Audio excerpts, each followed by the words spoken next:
समय की बात है। किसी जंगल में बंटी नाम का एक कुत्ता और बनी नाम का एक खरगोश रहते थे। दोनों बहुत अच्छे दोस्त थे और हर रोज साथ खेलते थे।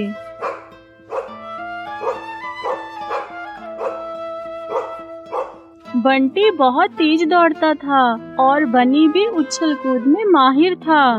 दोनों जंगल में घूमते खेलते और एक दूसरे के साथ बहुत खुश रहते थे।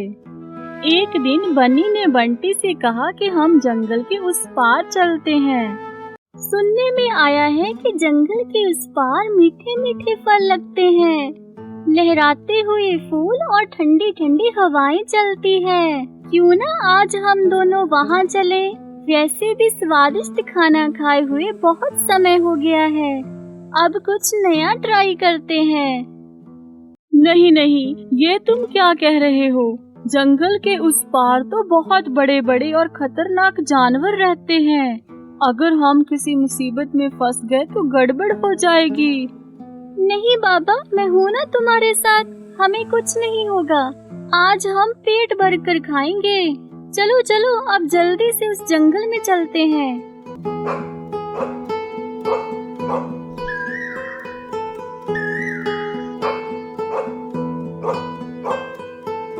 वो दोनों उस जंगल की ओर बढ़ने लगते हैं। जब वो जंगल के नजदीक पहुंच जाते हैं तो उन्हें दूर से एक शेर की दहाड़ सुनाई देती है, जिसे सुनकर वो दोनों बहुत डर जाते हैं और भागने का रास्ता ढूंढने लगते हैं।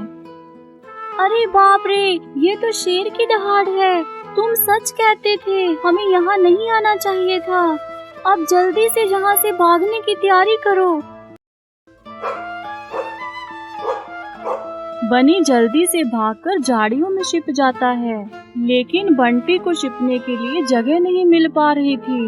वो शेर से बचने के लिए इधर उधर जगह ढूंढने लगता है, परंतु शेर उसका पीछा करता हुआ उसकी ओर ही बढ़ रहा था। ये सब देखकर बनी बहुत डर जाता है और वो हिम्मत से काम लेता है। ये क्या? शेर तो बंटी की ओर जा रहा है। मुझे अपने दोस्त को बचाना होगा। मुझे शेर को भगाने के लिए कोई तरकीब लगानी होगी। हाँ, याद आया, शेर मगरमच्छ से बहुत डरता है। अभी कोई आइडिया लगाता हूँ। बनी ने झाड़ियों में छिपकर नदी में जोर जोर से पत्थर फेंकने शुरू कर दिए।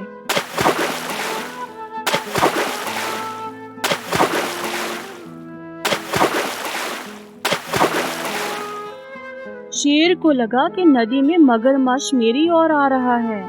शेर पानी की हलचल और पानी की गहरी आवाज सुनकर डर जाता है। पानी की हलचल देखकर लगता है कि कोई बड़ा सा मगरमच्छ मेरी तरफ आ रहा है।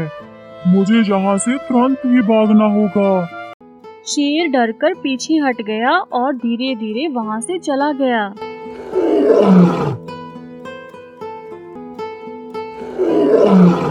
तभी बंटी अपने मित्र बनी के पास आकर चैन की सांस लेता है और कहने लगता है, धन्यवाद दोस्त, अगर तुमने हिम्मत नहीं दिखाई होती तो हम दोनों मुश्किल में फंस जाते। चिंता मत करो मेरे दोस्त, मैं हूँ ना तुम्हारे साथ। जो मुसीबत में काम आता है आखिरकार वो ही सच्चा मित्र होता है। दोस्तों को एक दूसरे की मदद करनी चाहिए। चलो अब चलते हैं और आज के बाद यहाँ पर कभी नहीं आएंगे। इस कहानी से हमें ये शिक्षा मिलती है कि सच्चे दोस्त मुश्किल समय में हमेशा एक दूसरे का साथ देते हैं। हिम्मत और दोस्ती से बड़ी परेशानी को भी दूर किया जा सकता है। इसलिए तो कहते हैं कि सच्चा मित्र वो ही होता है जो मुश्किल समय में काम आए।